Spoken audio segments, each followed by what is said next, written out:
Holocaust, 1984 by Jack T. Chick. My deepest appreciation to Dr. Alberto Rivera for the information used in this book. Today, USA. Boo! Hey, here they come. Man, things are going to blow higher than a kite if the Jewish Defense League shows up. Hey, you Nazi nuts, go back to Germany.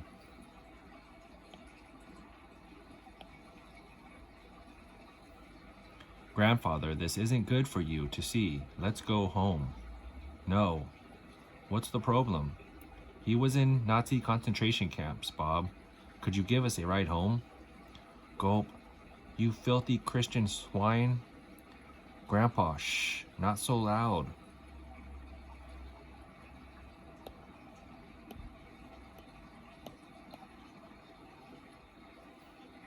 Please, Grandfather, get into the car.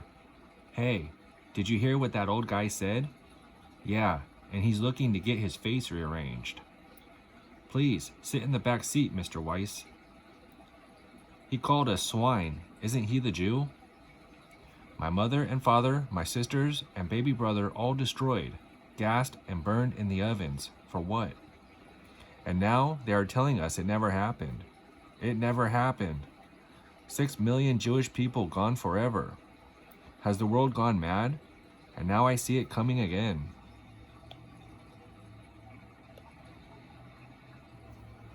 Grandfather, you never talked about this before. Why are you talking about it now? Those hateful Nazis brought it all back. Somebody has to speak up. I've kept silent too long. You are right, Mr. Weiss. There are things that must be told. The truth about World War II has been covered up long enough. What? You know something I don't? I was in the camps. I saw it. It was a living hell. So what do you know? You weren't there. I wore the yellow star. I was in the Holocaust. Mr. Weiss, you were in an Inquisition. A what?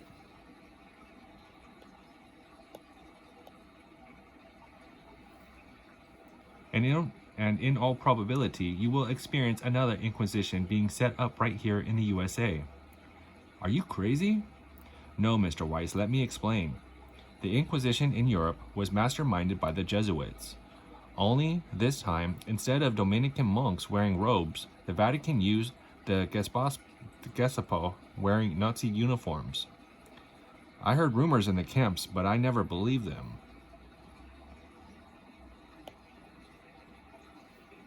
The Inquisition changed its methods when Germany and the Vatican lost the war, but rest assured, the mask will come off once again. How do you know this? It is a documented fact that the Gestapo was run by the Jesuits, and that Hitler was a faithful Roman Catholic, simply following the laws and set forth in the Council of Trent. I can't believe it. Why hasn't this been told? This was known by key people in Europe, but the story has been killed by the U.S. press because of Catholic pressure.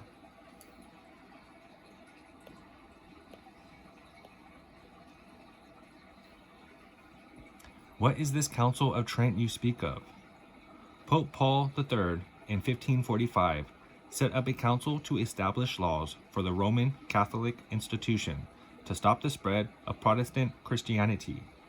The laws set forth in the Council of Trent established who was a heretic, and history shows how they legally slaughtered heretics to cleanse the land. As the Second Vatican Council commenced in 1963, Pope John XIII, the 23rd, declared, I do accept entirely all that has been decided and declared at the Council of Trent.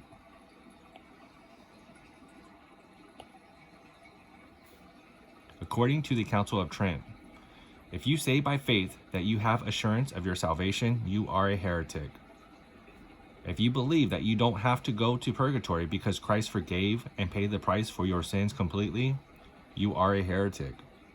If you believe confession to a priest is not necessary for salvation but is merely a man-made concept, you are a heretic. If you believe the Eucharist,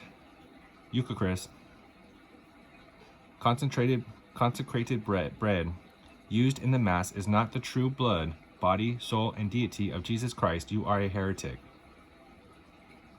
If you believe that those who worship Jesus in the form of the Eucharist, consecrated bread, are idolaters, you are a heretic.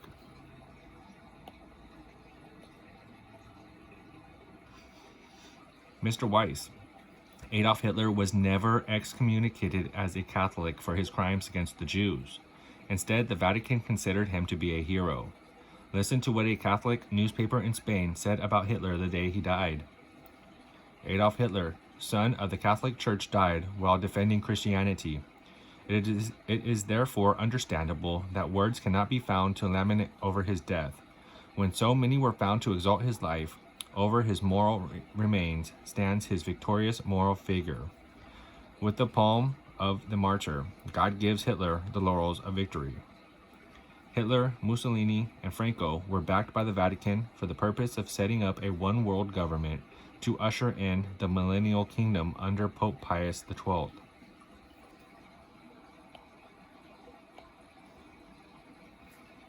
You see, Mr. Weiss, Germany signed a Concordat in 1933 according to Catholic law. The Council of Trent gave Hitler the authority to put the Inquisition into effect and slaughter Jews and non-Catholics alike to purge the land of heretics. Adolf Hitler said, "As for the Jews, I am just carrying on with the same policy which the Catholic Church has adopted for 1500 years.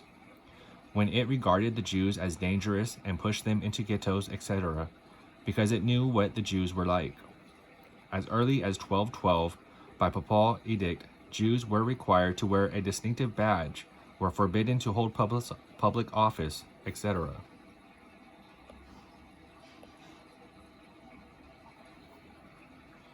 Signing the Concordat is Cardinal Pacelli, later to become Pope Pius XII. By 1933, he was the Vatican Secretary of State. Second from the left is Franz von Papen, a sinister Nazi and devout Roman Catholic. He was the papal nuncio ambassador to Germany who helped bring Hitler into power. Standing at the far right is the little-known Vatican prelate, Montini, later to become Pope Paul VI.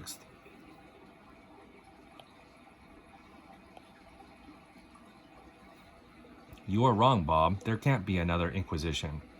The Pope is a man of peace. I was told the Vatican had changed back in the 60s as a result of the Vatican Second Council. Aren't they supposed to love Protestants and Jews now? No, Ruth. It was all a big deadly game.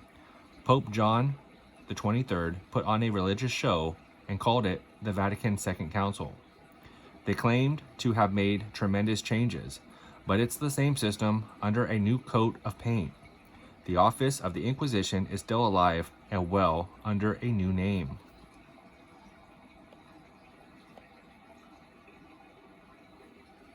Today, the Vatican is a tremendous political and religious power. It has 1 billion citizens and it controls the wealth of the world.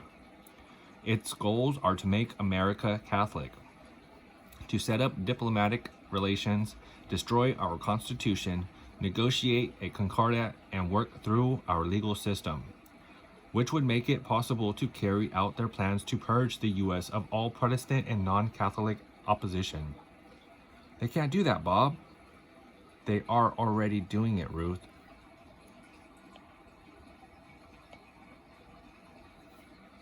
The opinions of a nation are influenced and molded by its media and press.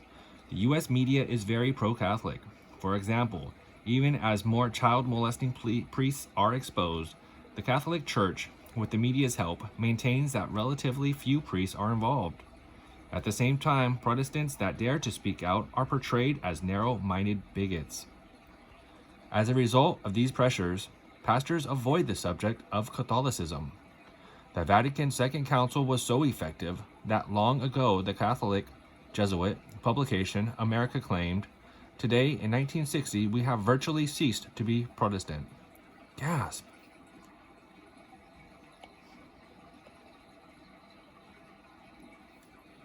Catholic America is almost a reality.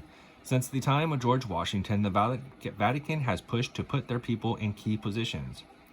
Catholics are a major force in Congress. Ronald Reagan's administration was called the most Catholic in U.S. history. Bill Clinton was indoctrinated as Jesuit Georgetown University. Our government's friendly policies attract millions of Catholic immigrants. One congressman established as many as 100,000 illegal cross just one segment of our southern border monthly. It looks like they are accomplishing their goal.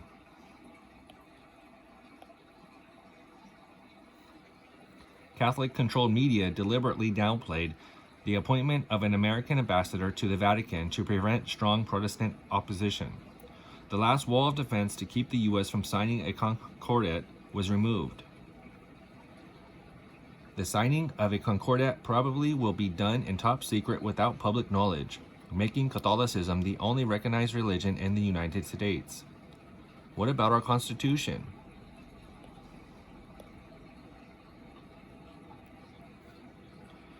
In the 1980s, the states were asked to vote on calling a constitutional convention to change our Constitution.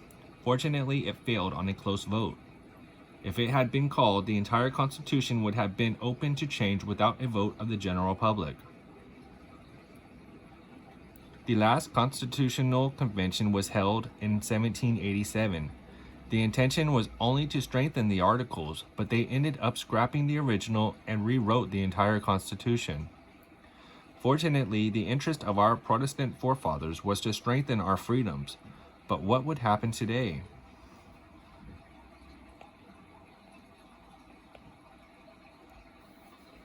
Before an inquisition, there must always be Catholic tribunals set up to record the names of those under suspicion. Those tribunals have already been installed in Catholic churches worldwide. The 1983 Code of Canon Law contains 1,752 canons drafted by a 74-member commission over 17 years. In 1965, the Holy Office of the Inquisition was renamed the Congregation for the Doctrine of Faith. The trap is set, Mr. Weiss. Time is running out. How did they fight it during the Reformation? Back then, the people knew the Vatican was the whore of Revelation 17. When the men of God preached this, the Vatican lost its control. But today, Christians ignore history. What will stop the Vatican? Jesus Christ will stop it.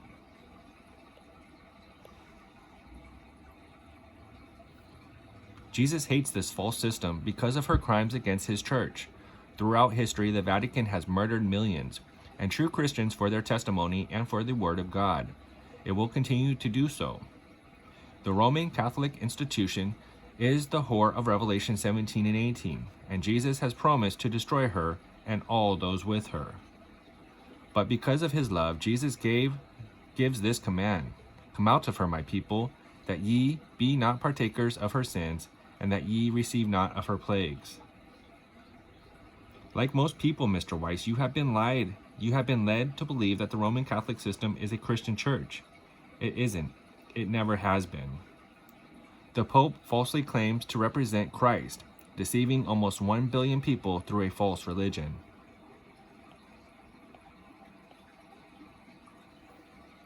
The reason I never accepted Jesus as the Messiah is because those who claim to be his followers treated me so cruelly.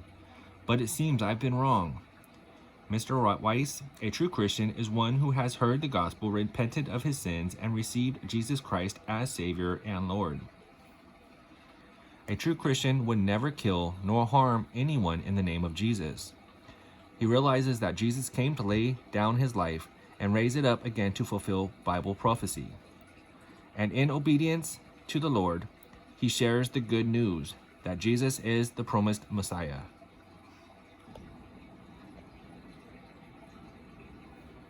"10 minutes later, I know that Jesus is the Christ, the Son of the living God. Bob, I have such peace in my heart because I know he is in control of my life now." That's right, Mr. Weiss. Jesus promised that he would never leave us nor forsake us, and that he would be with us always, even unto the end of the world. I'm so excited, Bob. Jesus is my Messiah. I want everyone to know the truth. Mr. Weiss, world events point to the soon return of Jesus Christ. Jesus told us that when we saw these things come to pass, to look up, for our redemption draws near. Praise God, I'm ready. Is there hope? Absolutely. If this message reaches anyone you know, everyone you know, and if God raises up preachers with courage to preach against it, the Inquisition can be stopped. The Bible says there's only one way to heaven. Jesus said, I am the way, the truth, and the life. No man cometh unto the Father but by me. Nobody else can save you. Trust Jesus today.